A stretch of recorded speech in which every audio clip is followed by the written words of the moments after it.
Hello, my name is Curran, and I'm a doctoral candidate at Vanderbilt University's Peabody College, and beginning this fall will be an assistant professor of public policy at the University of Maryland, Baltimore County's School of Public Policy.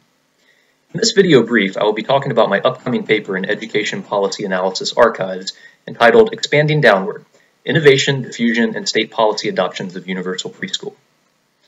Universal preschool policies are policies that provide preschool services to students regardless of background characteristic.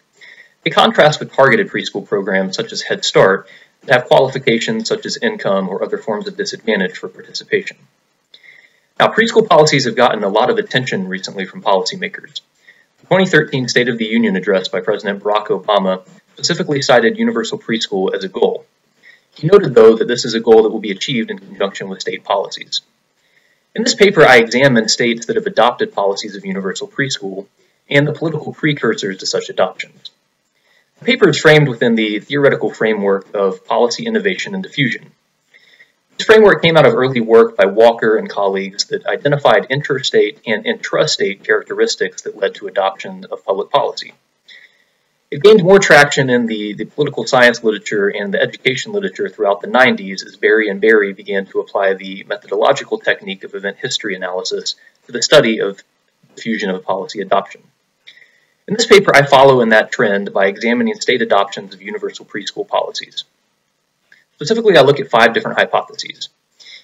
I use an event history analysis methodology similar to that used by Berry and Berry, and find that states that have a larger democratic control of the state legislature are more likely to adopt policies of universal preschool.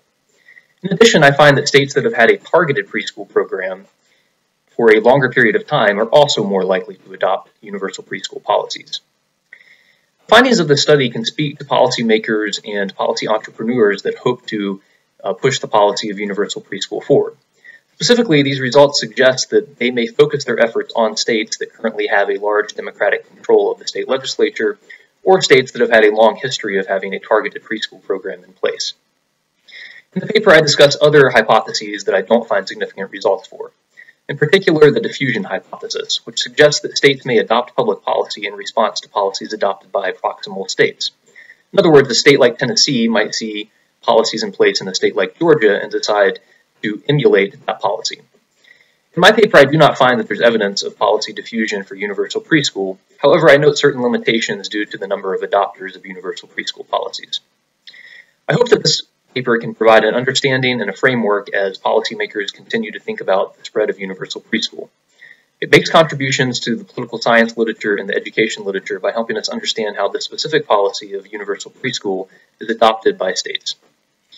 I encourage you to check out the full paper as it becomes available on Education Policy Analysis Archives, and I thank you for your time in watching this video.